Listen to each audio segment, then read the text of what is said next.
Welcome to Jewish Midlife. Hi, I'm Devora Krasnianski, your host, and today's episode is one of the most powerful ones yet. We delve into one of the most profound and often overlooked aspects of our lives, grief in midlife.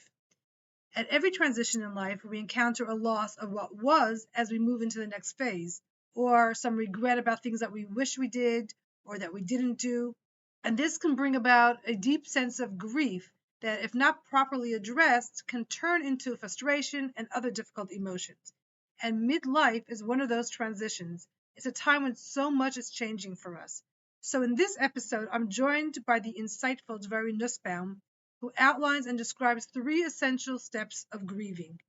The first step is awareness, which involves recognizing and acknowledging the feelings you're having and accepting them with softness without judgment. The second step is about becoming very clear about what is in your circle of choice. It's about gaining clarity on what aspects of the situation we have control over and what aspects are really in the realm of others. Their circle of choice is a powerful concept that helps us focus on the choices we can make in our lives and not dwell on those that we can't. This clarity can empower us to take actionable steps towards a better life and reduce those feelings of helplessness and frustration. And then the final step is processing the grief, and that involves actively working through the emotions and integrating the loss and the changes into our lives. Throughout the conversation, Devori emphasizes the importance of body-mind approaches, somatic approaches, which includes mindfulness, meditation, physical exercise, and other therapeutic activities. And these practices can help us connect with our emotions on a deeper level and promote holistic healing. Throughout this powerful conversation, we explore how to navigate our feelings, especially in situations like dealing with our children moving out and not staying in touch as often as we'd like. And Devori shares valuable insights and practical strategies to help us work through such steps, reminding us that it's never too late to address our grief and to find peace. Join us as we uncover practical strategies and heartfelt insights to help us manage and heal from the grief that comes up in midlife. Life is getting even better.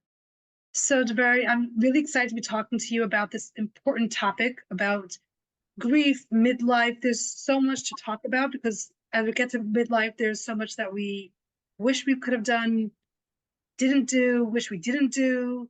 So, and then people have this regret or grief about it. So I think this is a very important topic. But I heard your last conversation about grief, and I'm like, wow, that is powerful. And I think that if we bring it down to the nuance of this particular stage of life, we can really get to something really impactful. So thank you.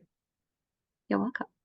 But before we start the conversation, can you talk a little bit about what you do in general? So I'm a psychotherapist and I work, I have a very integrative approach. I work with the body, so somatically and through breath and through the mind, working on the level, I like to say, of nefesh, ruach, and neshama, to look at the holistic perspective of someone. Also on the level of nutrition as well sometimes, and energetically. I work a lot with trauma and understanding, especially developmental trauma, how the brain forms when it is, how our relationships, our relational patterns form based on our childhood experiences, and how they keep us stuck in adulthood, especially in painful relationship patterns, how to release ourselves from those, how to create beautiful, wonderful relationships that are safe energetically and psychologically, and as a springboard for all growth in our lives, and in relationship to ourselves, in relationship to people around us, in relationship to God. So it's a very holistic approach. And I like to use Chassidus as where I draw a lot of my insight and information from and what informs a lot of my practice. So that's my background. That's where I'm coming from.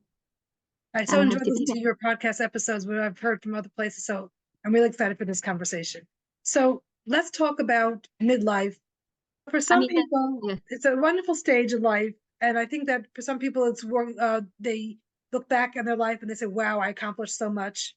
Some people look back on their life and say, oh, I wish I could have, or, that whole regret, or I wish that I didn't do whatever. And that comes with a whole bunch of negative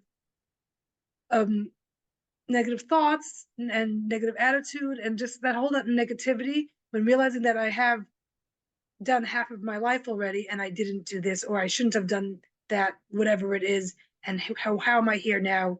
I wish it was different. So Right. I think one of the things that contribute to people waking up at this area, at this time in their life, is that people start coming out of fight, flight, freeze mode. It's an opportunity to start coming out of fight, flight, freeze mode. I mean, there's many opportunities in our life to do that, but sometimes the process of our childhood maybe being very stressful and traumatic, and then going straight into motherhood, where there's one child after another child, and life is busy, and you have to make ends meet, and you have to get your kids off to school and then to bed, and then there's this happening and that happening, and then slowly the pace of life might start to shift, and there might be more space in your day to think, or to put your feet up, or to do something that you're coming off the treadmill of life a little bit in this stage where the rush and the emergency of what needs to happen next is going to be more available.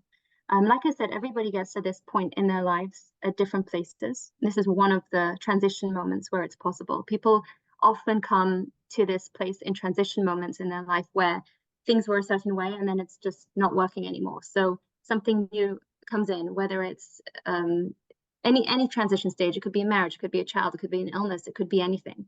And moving into this phase of life where children are leaving home and you're finding yourself in moving into a different role. This is also one of those options. And I think that anything that we speak about when it comes to grief during that stage of life is going to be also applicable to any of these transition moments in our lives. And so I think one of the reasons, like I said, why this can be such a transition stage is because the physical demands of life might become less. Not for everybody's life, as I'm saying might, but it is quite common that is what happens. And when we're so used to running on this fight flight mode, where we're reacting to things and we are running on this kind of autopilot programming, and then everything around us changes. So this is where we start becoming aware of things that may be painful for us, that we have been avoiding, or we have not given the appropriate time to process.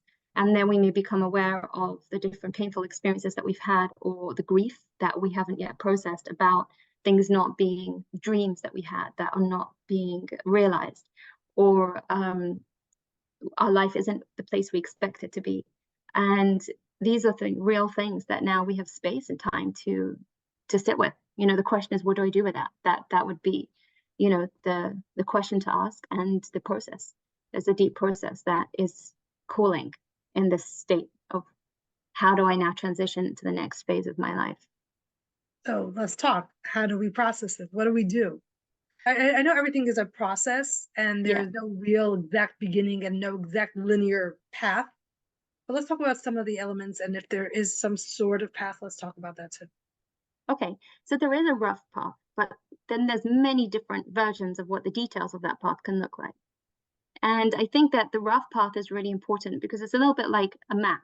If you have a map, even if you're on a long journey, but you know that there's a process and you have a rough idea of what the process looks like, then this very much helps with fear of, where am I, what's happening, what's going on for me, And when I understand, or even just have a cognitive awareness that, oh, this is a process and I'm at this point in the process, and I don't know how long it will take me to get through this, but when I get through this, then there's this step, and then there's this step.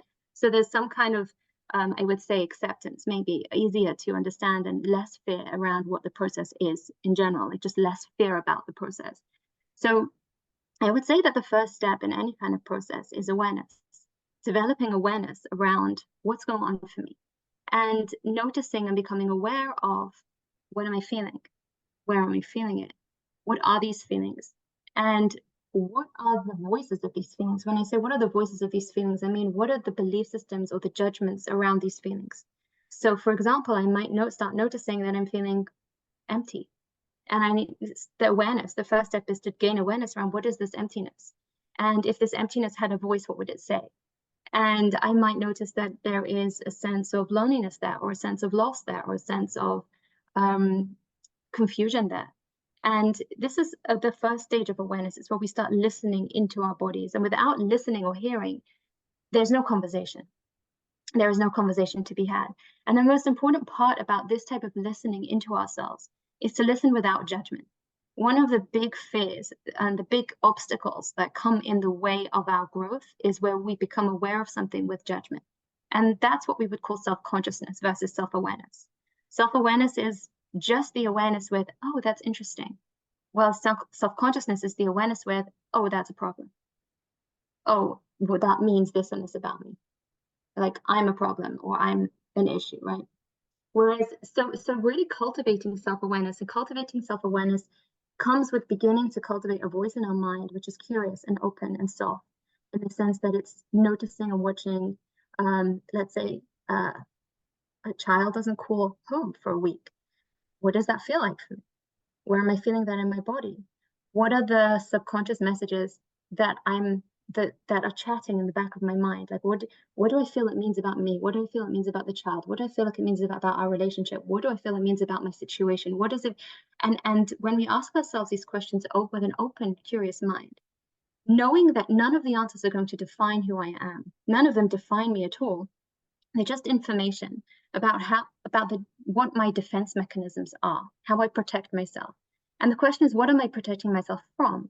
And often what I'm protecting myself from is deep feelings of grief or loneliness or lostness or sadness or terror. Like the real deep emotions that I don't necessarily have the space or the tools to process myself. And so I'm going to want to do everything I can on a subconscious level to protect myself from feeling those feelings. And often we do that by placing judgment on things, blaming people or situations and things like that, or distracting myself, or going into or withdrawing into a state of numbness and disassociation, or becoming super busy with other people's issues or things like that, rather than staying present and getting curious with myself and what's going on for me. So there's many, many versions of defense mechanisms. Everybody has their own go-to based on what's worked for them in their life. And when I give myself that space to listen in and become a little bit more curious about what's driving this right now, what's driving the reaction in my body, what's driving the feeling in my body, what's driving that thought process in the back of my mind, I then have now got information to work with. So the first question, if someone is generally, or was for all these years, we talk about midlife, so we're talking about 40 plus years, a self-conscious kind of person, how could they reframe this question so that maybe they could be seeing it a little bit, moving from self-conscious to self-awareness without being so judgy on themselves? Because it's so hard to look at those questions. So if you, so what, how could they frame it differently? So to get curious about the self-consciousness. So let's say, for example, let's go back to the example of my child hasn't called home for a week. That means they hate me. Let's just say that's the subconscious, or they don't need me. And if they don't need me, I'm worthless. So if we ask those questions, why does it bother me so much if they don't need me, right? And if I might listen in, I might hear, well, then I don't have a purpose, or, right? I could listen deeper. If I get to that place of I'm worthless, that's a judgment, that's a self-consciousness, that's a story or a narrative or a belief system. And if I hold that gently, when I say hold it gently, I mean with a soft eyes, like I'm looking at it with soft eyes, and I say, that's an interesting perspective in my mind. Wow, that's an interesting perspective. There's a part of me that believes I'm worthless if my child doesn't call home for a week. Interesting. And just by doing that, I will notice the energy shifting somewhat, becoming a little lighter, a little bit more space. The belief system of I'm worthless is very heavy, and it's very stuck in our consciousness. And just by acknowledging like, oh, that's an interesting perspective, it already kind of opens up the energy, and there's more space for, well, what are the other possibilities of what other perspectives are possible here? What perspective could create more lightness and freedom in my life? And this is about staying in the question. This isn't about finding another answer, because finding another answer can also be another form of control, or another form of shutting it down, or another form of creating solidity around it. But what we're doing here is we're inviting questioning. We're inviting the question. And in fact, this state of open curiosity of like, oh, this is interesting, is actually what we call in the language of Chassidus is Chachma. Chachma is that open, curious space, this koyach ma, the power to say, what is this? And it's beyond Bina. So it's above Bina. It's beyond story. Bina is where we can already logically understand and explain things. Chachma is an open state of, I don't know. It's a state of bittul. It's a state of ayin. It's a state of, who knows? What is this? And it says Reish is Chachma, right? Like the beginning is Chachma. All creation comes from Chachma. And if we are uncomfortable in our realities in our lives, if we want to change anything, we have to go back to Chachma, back to the drawing board, back to the place of infinite possibility. And really, the beliefs and the judgments we hold on ourselves create an energy field in our lives that we then kind of keep like a self-fulfilling prophecy, like that our energy gets stuck in that spiral. And if I become aware of those judgments and I say, interesting perspective, that's an interesting way of perceiving it. I wonder what else there is. I'm already opening and expanding the energy. I'm moving more into Chachma. And from that place, I'm then open to shift, to change, to something shifting in my own experience of myself and my energy field. So this is always the first state in any process of growth, is becoming aware and then becoming curious about what I have now noticed, right? So that's self-awareness. So we talked about one defense mechanism of self-consciousness and like finding all the negative narratives around it, or not all, but some negative narrative. What's if someone actually recognizes about themselves or doesn't yet recognize, but they are a big blamer, like not taking accountability? This first person seems to be taking everything on themselves, or like so much on themselves. And then there's another defense mechanism of blaming. It's always somebody else or some circumstance or the system or the whatever. Yes. So how can they reframe that question? That's also an interesting perspective. Like, oh, I'm noticing that it's their fault. Interesting perspective. How does that serve me? Get curious about that. So maybe as someone who doesn't really identify yet which coping mechanism they use, always after a perspective comes up for them, just to say, oh, that's an interesting perspective. And then start maybe at some later point, kind of seeing, what am I using a coping mechanism? What are my coping mechanisms? How often do I use that? When do I use that? As a whole different set of self-awareness? I think probably that I find the most helpful way to look at this is that when I state a judgment, whether it's blaming of others or blaming of myself, if I feel into the energy of it, I'm going to feel a heaviness. Whatever it is, whether it's I'm the problem or they're the problem, it's going to feel heavy, it's going to feel stuck, it's going to feel painful. And as soon as I become aware of that with soft eyes and I say, interesting perspective, there's going to be a lightness that is thrown into that energy. And if I stay for a minute or a few seconds and I say, interesting perspective, and I hold on for a few seconds, I listen to the voice of judgment again that says it's their fault. Interesting perspective. And I do that 3 or 4 times, even up to 20 or 30 times, depending on, you can experiment. There's no clear-cut ways of doing any of this. You can experiment and see. Each time you say interesting perspective, you may notice a new level of lightness coming in. And at some point, what happens is that you start to see another perspective of the reality. This is what Chachma is. Another thing that we learn about Chachma is that we have insight. We gain insight, and we call this like the lightning flash, like the awareness comes to us. And the more we stay in that state, the more we're open to awareness coming to us. And to receive it as a gift from a space of ayin, like space of the unknown. What awarenesses might come to me about this if I stay in that curious, open, light state of interesting perspective. So this is just really allowing ourselves to be aware. Without one more thing about this awareness, is there for those who are not so into this self-awareness yet, is there a setting that could, or like, is it journaling or nature, or that you can suggest that people who are not yet into self-awareness, how they might access that self-awareness? So there are many ways of accessing it. And I think that some people really relate to just being alone in nature. Some people may like to journal and write things down. Some people may need to sit with a therapist who can hold space for whatever comes up without judging it. Everyone's going to find or a good friend to talk to, whatever it is, but there isn't like one clear-cut way of doing this. But once, I would say, find what works for you. Find what enables you to go into that state of curiosity and openness to what is this? What is this? What's going on for me?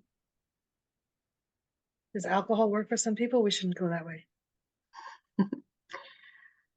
I do believe that there are certain substances that can open people's hearts. For example, even oxygen, right?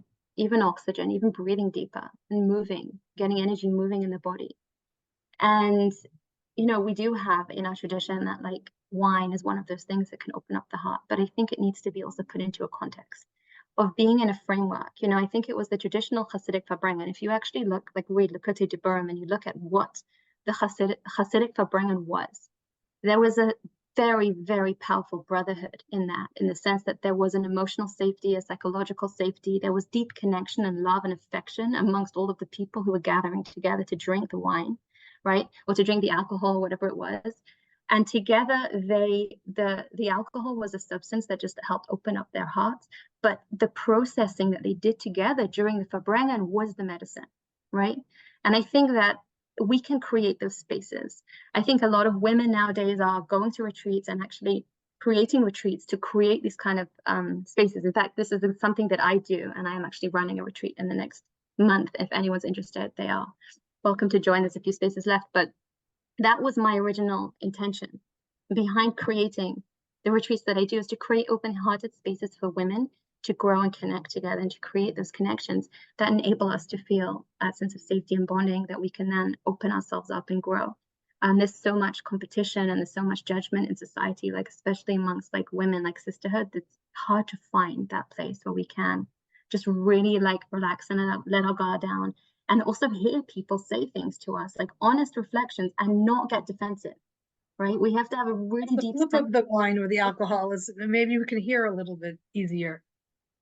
Sometimes it helps, yes, but also it really also depends on the energy the person's coming with, right? So someone, for example, a lot of times alcohol or any substances can also be used as an escape, because I don't know how to process what someone tells me without being defensive.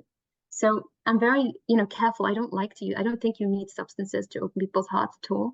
But I think that it has been used traditionally in certain containers, and it can also be an important ingredient, but it's not something that I would say you need or you have to have, or it is, you know, I think it's the container and the safety and the energy of the people and the space that's created that is the healing. And, you know, that's more, I would say. Yeah. Yeah. But for some people, I think they just need, I think like what you mentioned subtly, but I think it's an important one, at least for me, is that moving, that walking really helps me open up. So I just think that it's exactly. Yeah, for me. movement, For somebody breath. else, it may be sitting. Everybody, movement and breath shifts energy in your body for everybody, right? Everybody. And to different levels of subtlety or more extreme. And people will be more in tune or not in tune. And also different types of exercises will. Some type of exercises are really in tune with the body, and some are forced on the body. So I would be very, you know, the ones that are really in tune with the body, that move with the energy, are really going to open the energies. If you're ever stuck with anything, move and breathe, and something will shift, even on a very subtle level. So I would say absolutely, like that's a massive, massive part of it. Okay, so self-awareness. Yeah. Which is the rough path. So self-awareness is the first steps. Yeah, first step is self-awareness. The next step is to gain mental clarity around what is in my circle of choice and what is not. So there's a lot of boundary crossing that happens in society and in our own consciousness about who's responsible for what. And we have to gain a lot of mental clarity, and we have to have the guidance sometimes to really talk through what is my what is in my boundaries, what's my stuff, what's other people's stuff. The reason why this is so important to know, it's so important because so much dysregulation and so much frustration and anger, especially in relationships, comes from not realizing what's mine and what I take responsibility for, and discharging responsibility onto other people and what's other people's stuff. And I may be demanding of them things that is not fair of me to demand. And unless I know this with a lot of clarity, I'm not going to be able to grieve the stuff that's mine, my own pain, and let go of like all the stuff that I am holding that is my responsibility, do my own processing, which is my responsibility, and release people to learn their own lessons, and also give them the autonomy to do their own growing, right? When I'm trying to control something that's outside of my circle of choice to control, like I'm trying to control another person's feelings or another person's way that they're choosing to show up in a certain situation, and especially in adult, it's not my circle of choice to do so at all. I can choose how I ask for my needs. I can choose to respectfully hold boundaries if they are crossing my boundaries, but I can't make them do something for me that I want them to do for me, right? I can't. And if I don't know that, I'm going to spend so much energy and become so dysregulated around trying to control this. And I can't. And then I'm going to feel a huge amount of anger and frustration, blame on myself or them or shame. And it's all just to do with not knowing where the boundaries lie. If, for example, let's say my child didn't call for a week and I feel like they did something really wrong by not calling, they should have called me. So I'll feel a sense of like anger towards them. And maybe the next time I speak to them, I'll say like, wow, that's so nice of you to call me. Like, after a whole week, what were you, what do you think you were thinking about? How do you think that was okay? Not calling your mother for a week, right? That would be a reaction, a defensiveness around feeling like a boundary was crossed. If I recognize that my child does not owe anything to me in the sense that they have to call me in this particular time frame, then I can focus my attention instead of trying to control them and make them call me more. I can just focus on my own grief over missing them and think about how I want to show up more as an open mother who's available for connection. And notice how I'm contributing to the relationship in a way that my child feels that they don't want to call me for a week, and just taking responsibility for my stuff. So I'm keeping all the doors open and allowing them the permission to go and come back when they feel ready and to learn their own choices and lessons in life, so that I can be that safe place for them to come home to. And then they'll want to come back more and they'll be more available for connection. And so will I. That's my work. But if I don't know where the boundaries lie and I'm not focusing my attention on my own pain and my own grief, rather I'm trying to control other people to prevent me from feeling grief, then it's going to be very messy. The energy is going to be very messy and confusing. So I have to gain clarity over what is in my circle of choice, what's my stuff, what's their stuff, what's their responsibility, and so on. So even, and what I can control and what I can't control, so that I have clarity over what's mine to process, what's my own grief, and what I can actually do something about. Let's use your example. I think that's a very good example. My child should keep it up. Aim should be calling me at the intervals that I feel like. For some people, it's once a week. Some people it's once a day. Some people it's every big decision. Whatever but from the place of keep it of aim. Mm-hmm. So where is that circle of choice come in, and are there any questions to help us kind of know that boundary? So the first thing is, first of all, what are the halachas of kibbut aim? Right? There's a lot of times, I'm not saying this particularly, I can't tell you I know all the halachas of kibbut aim, but I do know that we have social, we have our own emotional needs and we have social norms, and then we're very quick to say okay, this is a mitzvah, right? It's not necessarily. I don't know exactly if there are halachas about how often you need to call your mother. I mean, there may also be acts of kindness and to do, right? But again, where tzedakah is something that needs to come from within, that I want to give, not something that is demanded of me. Mice is demanded of me. I need to give 10% of what I am. But tzedakah is to be charitable in my way of giving and acting kindly towards other people out of the goodness of my heart, not out of obligation, like that miser is, right? And so the question is, what is my halachic obligation for kibbut aim? And then where am I doing an act of kindness for my parent by keeping them in the loop and being kind? And also, how much do I have to share with them versus if I'm a young adult and I'm choosing to trying to find my own feet and find my own autonomy and figure out my own life, and I need some space to think and find out who I am.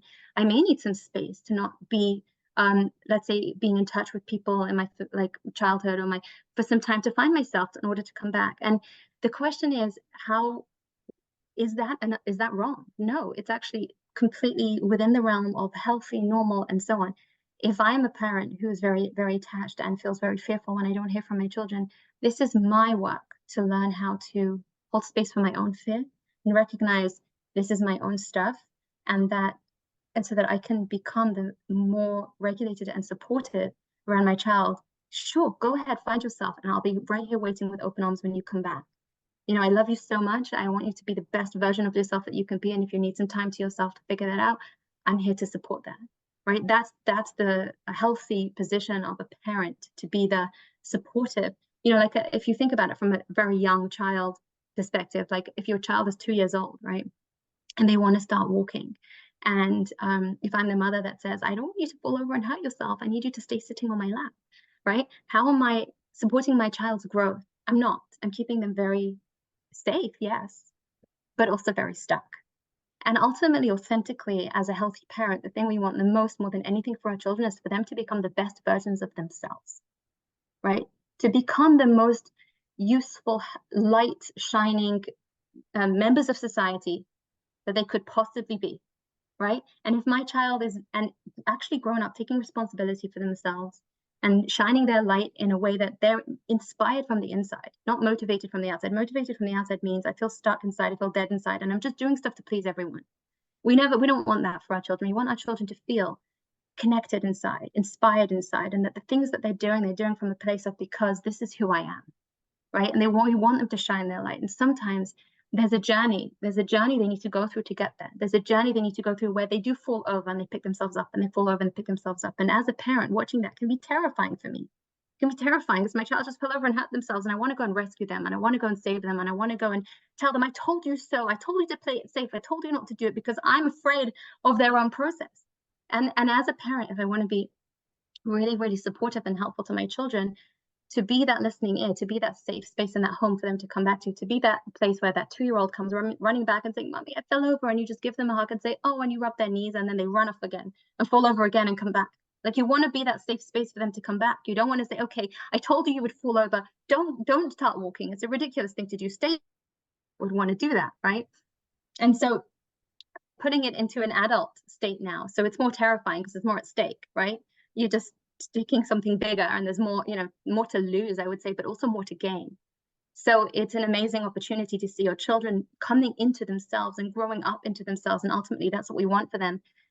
But all of our emotional stuff around that is our own inner children that we are responsible to nurture, and we are responsible to grieve our own pain. And often that is the pain of us not having the space to do that, maybe us not having the supportive parents to come back to, or us not having the compassion to whatever it was. We often grieve when we see, let's say, our children having something that we didn't have. We grieve the fact that we realize, like, oh wow, I didn't have that. And sometimes that can get in the way of us giving it to our children, even though we would really want it for them, but because we didn't have it, there's a sense of resentment or something like that around it. And there's many versions of what this could look like. So my work is, when I understand where the clear boundaries lie, and I understand that whatever's happening is appropriate according to these boundaries, but I'm still sitting with a whole ton of pain, that's where my opportunity is, and my responsibility is to do my grieving work. Like, to process my own pain and realize it's my stuff. It's nothing to do with the situation. My child is healthy. They're doing what they need to do. I need to now focus my attention on myself and my own growth, and shifting into this transition moment of my new state of being. So just thinking about that, if let's say all of her friends, their kids call once a week and her kids don't. So it's, whether it's not halacha, but it's societally, and it's hard to watch, or hard to have to say when your friends say, so what did your kid do this week, or in some version of that, and you have nothing to say, that could be hard. Sure. But nonetheless, it's still not in your circle of influence to make sure that they actually call you more often so that you could talk to your friends. Right, exactly. It's not your child's responsibility to give you information to talk to their friends about. Right? And that's an opportunity for me to grieve. Like, what does it mean for me in my relationship with my friends? What kind of relationships do I have with people that they can't hold space, or they're not open to hearing that, actually, I haven't spoken to my child this week, and for them to say, oh wow, what was that like for you, rather than, oh, that's odd, like to judging you, like, what kind of relationship is that? Exactly. To acknowledge it, to become aware of it, to acknowledge also what that is like for me to be in those kind of relationships. And if I do have good friends who are able to hold space for me and say, wow, how are you coping with that? And for me to be able to say, actually, it's really hurting me, it's really painful. And for them to say, gosh, I'm here for you. That would be a really special friend, like a friend who also respects boundaries, who also understands about not judging, who also makes space, right? Whereas if I had friends that rolled their eyes and said, like, gosh, I don't know what kind of relationship you have with your kids, but clearly it's dysfunctional, or something shameful like that, then I would question whether I would have to go through a process of recognizing, like, are these the kind of people that I actually want to keep in my life now that my life is transitioning? Or maybe I want to also just ask myself, like, what is going on here? Like, is this the kind of person that I want to be? Or to just turn my eyes inward and do the grieving work around the fact that this is really painful for me, that I didn't speak to my child this week, and I'm now aware of it because my friends are talking about the fact that their children did. And I'm curious about what's so painful for me. What does it mean for me that my child didn't speak to me this week, and start getting more self-aware around it, and start then connecting with myself around it. So these are all possibilities that can come up from that. But when I understand what the boundaries are, and I understand what my children are there for and what they're not there for, what they're responsible for and what they're not responsible for, and myself as well included. What am I responsible for as a mother? What am I not responsible for as a mother? I could have a child the other way around. I could have a child who's expecting me to help them and be there for them in ways that is not age and stage appropriate. Like they're crossing my boundaries. They're asking me to do things for them that is not, I would say, helpful. They could be dependent in a way that is not helping them. And I also need to ask myself the question of the other way around, like, what is it like for me to hold a boundary here and hold space for my child's pain around that? They might resist it. They might be in pain around it. And also recognize, like, if this is something, if I can do it with kindness, if I can do it with attachment, if I can do it with understanding, if I can hold a boundary with kindness rather than dysregulation and resentment. So there's infinite possibilities of what this could end up being. But if I'm aware, and if I'm clear with it, if I become self-aware and I become clear with what the boundaries are, these are step 1 and step 2. So I'll have a pretty good awareness about where my grieving opportunities are and where I need to process the pain, right? If I don't have the self-awareness or the awareness of what the appropriate boundaries are, so I'm going to probably be stuck in some kind of state of defense, like protecting myself from the pain, and also not really understanding, where my pain is, and blaming and judging myself, judging other people. A lot of judgments can come from that. Okay, so we have the self-awareness, we have the circle of choice or boundaries. Yeah. Now what? And then the last bit is to actually take responsibility for the stuff that is in my circle of choice. And that would involve processing my own grief. And that would involve finding spaces that are, first of all, acknowledging, wow, this is painful for me, learning how to somatically process grief through my body and through breathing and through moving. And there are many different somatic practices that are valuable and important, or any form of therapy or journaling or whatever it is, to allow myself to process the pain that I am experiencing. In a way, processing is how we move energy through our body without clamping up and holding our breath. Processing is where we allow whatever it is, the grief, the sadness, whatever is, to move through us with softness and ease. And that means on a psychologically softness, as in like with compassion and awareness and without judgment on ourselves, with our breath, like keeping the breath going, and with our body, like relaxing our muscles, literally opening up our body and allowing ourselves to move. And then what we find is that we start to access or connect to different parts of ourselves with more compassion, more awareness, and also more curiosity eventually of like, so who do I want to be at this phase in my life? And what opportunities are opening for me? And what's next? Rather like, and I can actually move on to and transition into the new phase of being once I allow the intense energy to process through me. And some people have more to process than others, depending on whether this is the first transition I've ever gone through in my life where I've actually stopped to think. I may have to then process the transition of getting married, the transition of having kids, the transition of, like, sometimes, when we stop at some point in our life and we've never actually gone through the process of grieving earlier. So now we have all the griefs that we've never processed still stuck in our cellular memory that are coming up for grieving. So it's going to be a very long, deep process. It can take a few years, and you may need a lot of support to do that. And other people who have been grieving as they've gone along, and they've learned how to move the energy through their body. So it may be a shorter and easier process because they are familiar with what it feels like and how to move through it. So depending on the experience that we've had. But grief, I find, is a very somatic experience, because it's really, all emotions really are electricity moving through our body. I like to say it like that. It's a lot of energy. And when we feel overwhelmed by the experience of it, what we do is we disassociate. So we kind of shift or disconnect from our experience, disconnect out of our body. We either go into our mind, or we numb ourselves, or we go somewhere else. But what happens to that energy is it just starts to stay stuck in the system, stuck in the fascia, the muscles, and the different structures inside of the body. And if I don't have the space to really allow that energy to keep moving, what it does is it starts to keep harden and get more and more stuckness and more stuckness. It just kind of stays there waiting to be processed. And when we go back to it, we often find that it creates, every emotion creates a sensation in the body. So what is fear, for example? It's butterflies in the stomach. What is grief often feels like a heaviness in the heart. What is joy often feels like a lightness and expansion in the chest, right? Every one of the feelings that we have will feel like something in our body. And when we keep our attention, wherever we focus our attention and our breath, energy flows there. So for example, I'm feeling a heaviness in my heart and I keep my attention on my heart and I exhale slowly and I choose to relax the muscles around my heart and have compassion on it. Well, I'll probably start feeling at some point, especially if there's no judgment in my head. Like I'm just interesting. Like I see you, like I'm just focusing on it. I'll start maybe feeling some tears, or I'll start feeling the shifting something here. Either it will feel more intense, or it will shift to a different part of my body, or it will start feeling less intense. Something will happen, like I'll start noticing the energy moving. And then there's this process called tracking where you can then watch it where it moves. So if I started in my heart, now it's dropped down to my gut. So now I refocus my attention onto my gut and I keep breathing and I keep watching and I keep observing with compassion, like, oh wow, a lot of heaviness there, huh? And then I see if it might move to my left arm, might move to my foot, and might start feeling tingling. And then I can slowly move my hands or my legs and start like moving with it a little bit. I might start feeling again like tears coming to my eyes, or I might start feeling like tightness somewhere in another part of my body, and it just slowly moving. I'm allowing the energy to move through me. This is the process.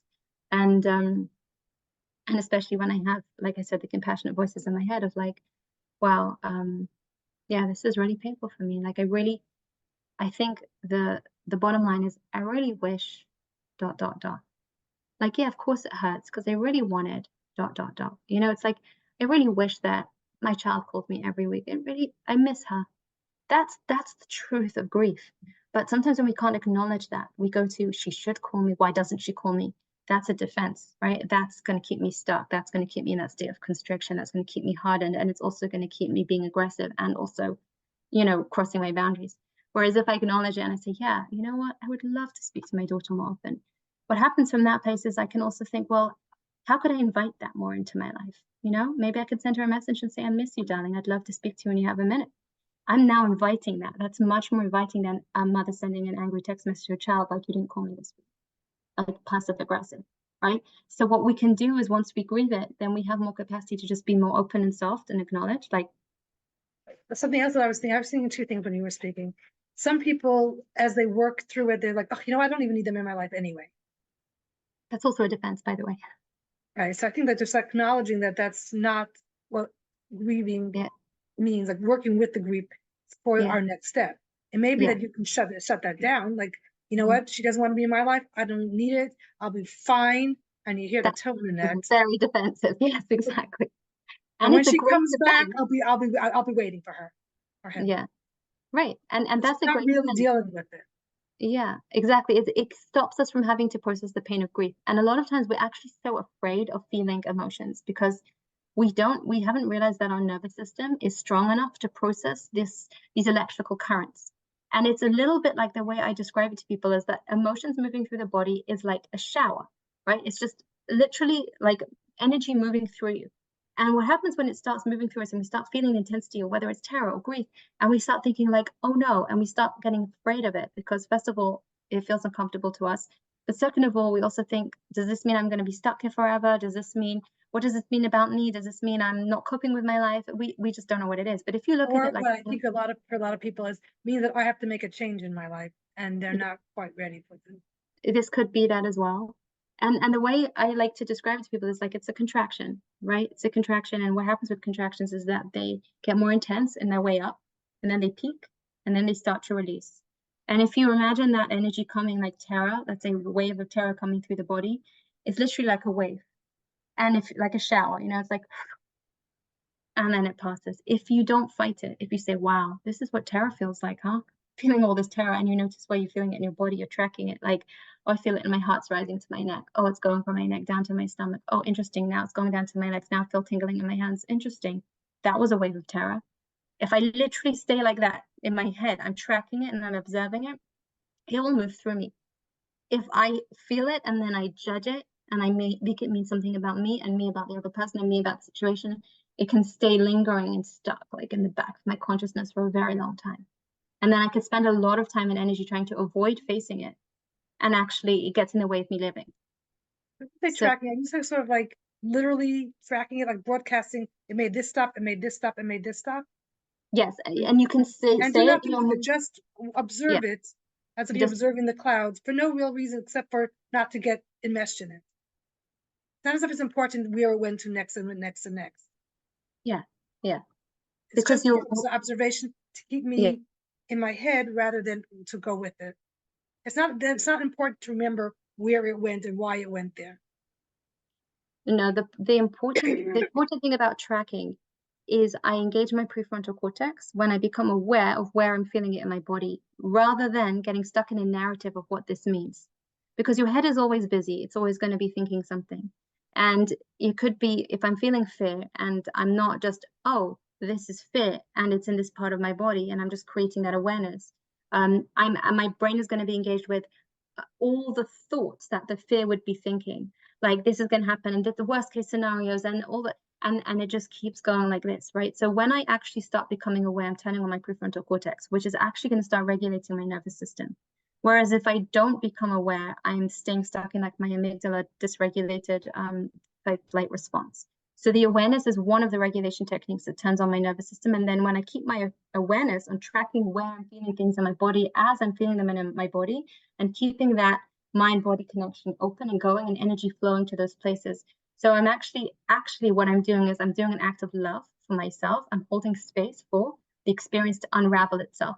So if you imagine, let's say, a swing that's tightly wound, you know, people like see like kids, like they tie the swings around, then they let go. The swing knows exactly what it needs to do to unravel itself. It just goes, whoop, and then it's straight, you know, and it's swinging again. Now, if I think that I need to now unravel that swing, right? So it's going to be very complicated. All I need to do is let go. So what we're doing here with the awareness is I'm just watching as it goes, swings this way, swings. I'm like, oh, it's swinging there, swinging there, swinging there, swinging there. And I'm like, oh, okay, now it's back to how it like normal, right? So I'm just allowing the process to happen. I'm allowing, that's the key. And with my awareness, I'm allowing, because I'm just allowing the energy to go where it needs to go. So it's now on my shoulder, now it's on my other shoulders and my back, and I'm just tracking literally the physical sensations in my body as they move. Okay, so the word I use is observe, because tracking to me has a certain cognition. I have to do something with the information that I track. Yeah, right. But you're talking about tracking as an observing. Yeah, absolutely. Yeah. No, nothing to do. The other thought that came up to me is when I'm noticing that my child is not calling and I'm feeling that lonely, let's say, I feel like maybe I can do something now that I have that awareness that I'm lonely. Maybe I can be working with that to kind of fill that time or that with something else or with somebody else. Not only that it has to only come from my child. I feel like that awareness is a lot of information, and information is what next step, a different next step, perhaps. Mm-hmm. Mm-hmm. Absolutely. Because once I do process the pain through my body, I am left with this, and what do I want to do with this now? Right? And I could become more compassionate towards other lonely people and maybe go and visit other people that I know that are lonely with my time. Or I could become more aware of my own inner children who are lonely and maybe spend more time focusing on my relationship with my spouse, or something that I was, you know, I have put on the back burner because I put my kids as a priority. Or maybe, I mean, there's infinite possibilities that open up for us when we're in a regulated state and we're in that open state of, okay, now what? You know, how do I want to use my time and my energy? And absolutely things open up for us. And there are beautiful opportunities for people in this kind of stage of life where things are shifting from one way of running, like on some kind of like frequency, I would say, to a new kind of frequency. And transitions are amazing opportunities to really make new decisions and make changes and to do things that, you know, things maybe you've always wanted to do but never felt that you had the time or the space to do. And they're amazing opportunities to invite more authenticity. They're amazing opportunities to invite more of, you know, to really dig deep and realize, like, who do I want to be in this lifetime? And if we look at them like that, then we can, they're amazing gifts, right? And if we look at it like a problem and we judge it like, you know, and we stay stuck in kind of holding on to the old state of being and defining ourselves based on a role that has now shifted for us, then we stay stuck. So it's really that process of allowing things to flow and moving into transitioning into a new state of being. And just the fact that when you're lighter, you can think more creatively. Exactly. And, Exactly. and that it doesn't have to be solved in that way that we thought it had to be solved.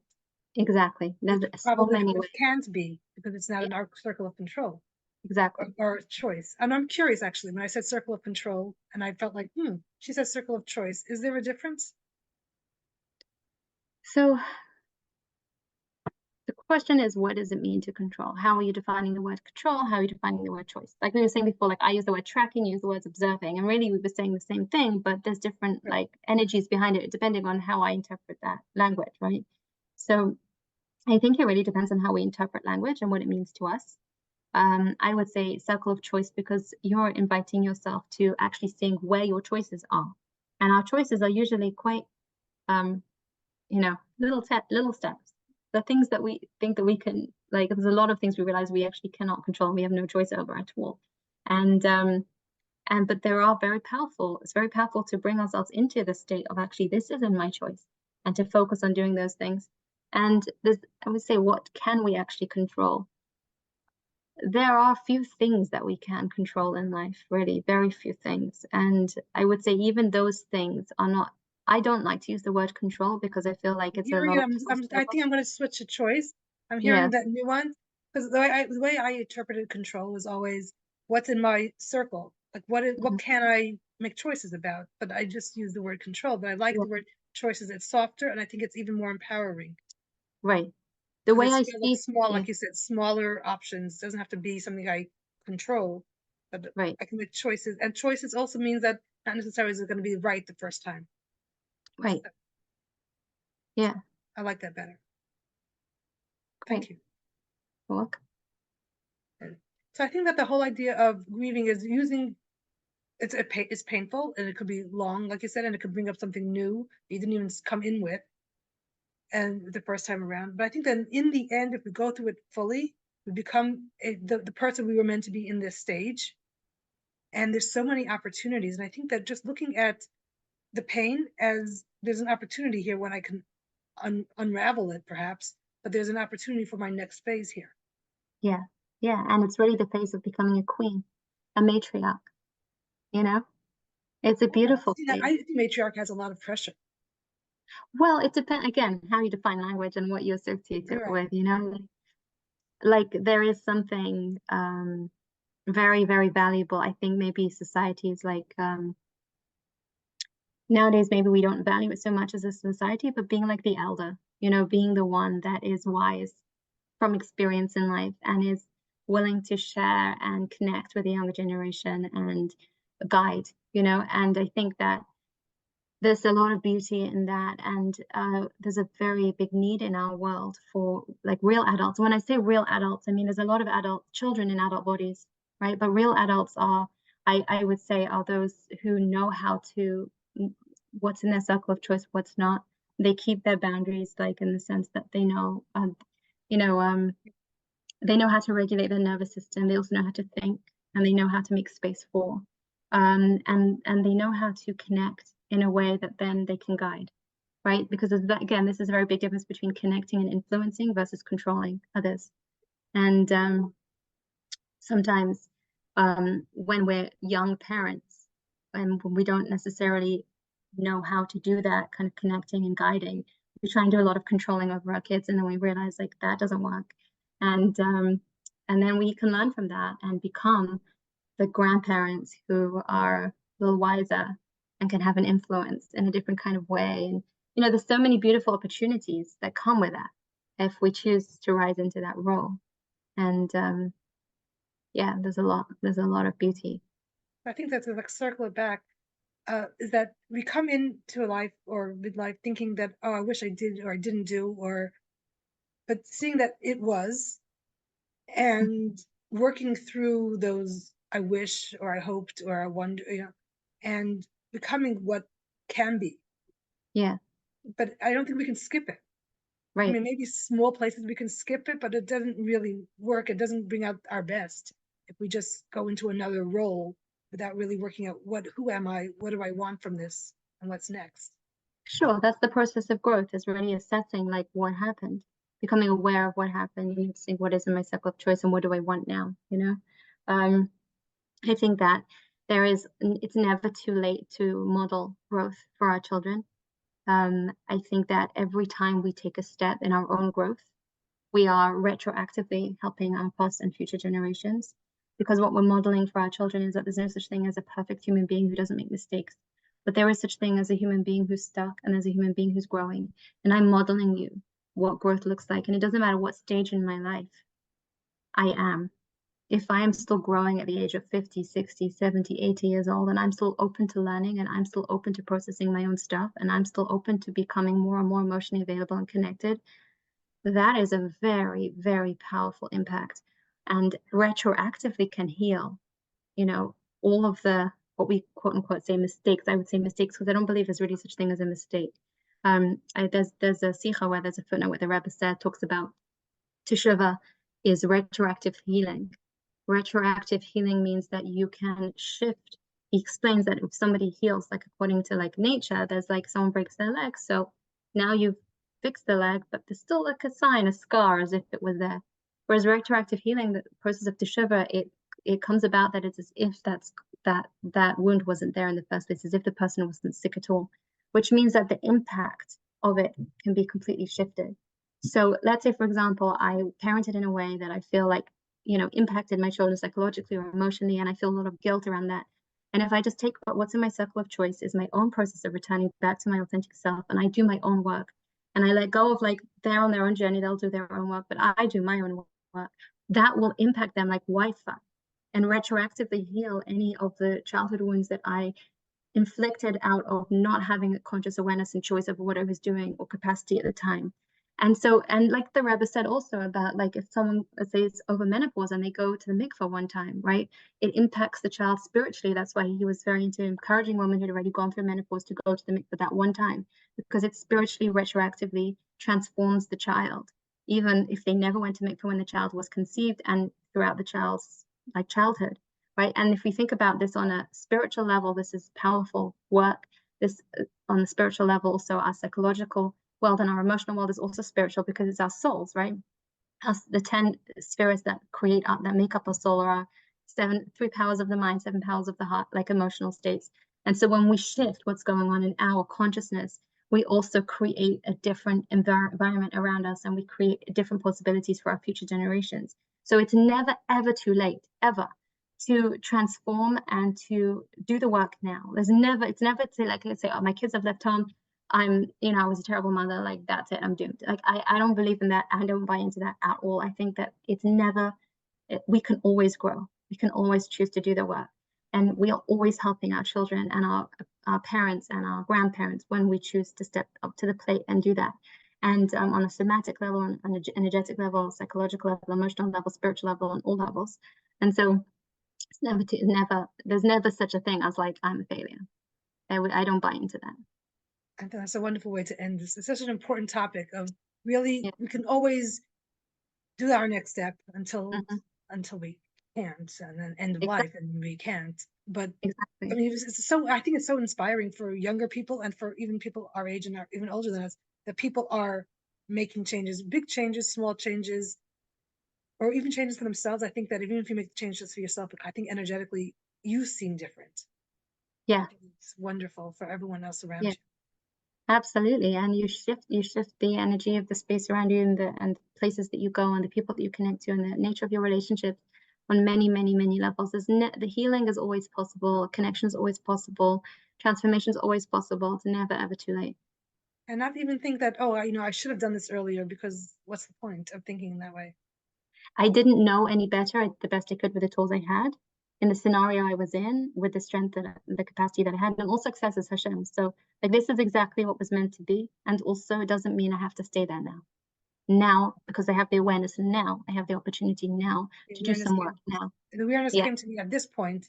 So it's so not now that we can't change the past in any real way. I mean, we can change the energy of the past, but we can't change what we did 10 years ago. Right. We can't change the act, but we can. Though. Exactly, and that can also shift the energy. And that might be part of the growth and part of the process. And the reason we went through it is to teach our child what it means to acknowledge that we've done something and apologize to it later on in life for it, open up the conversation for hearing and holding space for that pain, shifting the energy. And you never know, like it's all of these, I would say, falls. And when we pick ourselves up, you read out Sarah Khalia, it's like something that we learn a lot, like, when the concept, the idea, the words, but what does it actually mean, practically speaking, in our lives? What does it mean that it actually elevates us? Sometimes it's the rupture in a relationship that creates deeper connection, more authentic alignment, because we actually stop and we think and we acknowledge and we make space for the other and ourselves. And this is something that is so powerful and so beautiful. And like sometimes it's like we can look back at those ruptures and say, wow, they were a gift, because they encouraged something. They created a pain, but that pain motivated growth. So we're grateful for the growth. There's so much we can talk about midlife and just in general life in itself. So Devori, how can people reach you? And then talk again about your retreat that you're doing. We're talking now in spring of 2024, but so anyone listens to it later, maybe there's another retreat coming up, but talk about this one that's coming up. So it's the 24th to the 27th of June, this 2024. I run them every year. Please God, like that's my intention. I was running them twice a year for a while, but we'll see if that happens. Anyway, so the retreat is a 3-day process where we focus on creating space for deep nervous system reset, where we can really come back into our own bodies and come back into our own selves and find who we are in a regulated state and who we want to be moving forward in our lives, processing painful stuff and also experiencing the joy of connection amongst women, sisterhood, and celebrating each other's growth, and also making very deep and authentic connections with people. And I find that a lot of times people socially, like there's like a superficial like way that like society says that we can relate to people, and like to have deeper conversations, it's very hard to find those opportunities to do that, and to especially meet new people, especially as an adult looking for someone who's on a journey of growth, and then they find that their friends are not, and then they find that they're in this place of like, I want to meet people who are growing like me. So these retreats really create a beautiful opportunity for people to do that, and to have 3 days of focusing on giving themselves like a kickstart, and to really do some really deep work, and the impact that retreat has on people is very powerful. And I've heard from people that's had lasting, like years and years of lasting impact, just because of having that moment to stop and think, and the support to grow. So it's a really beautiful opportunity. I've been running them for 10 years now. I know now there's a lot of retreats popping up everywhere, and it's like funny because I feel like I was a pioneer, and I was like one other person I think who was running retreats when I started doing it.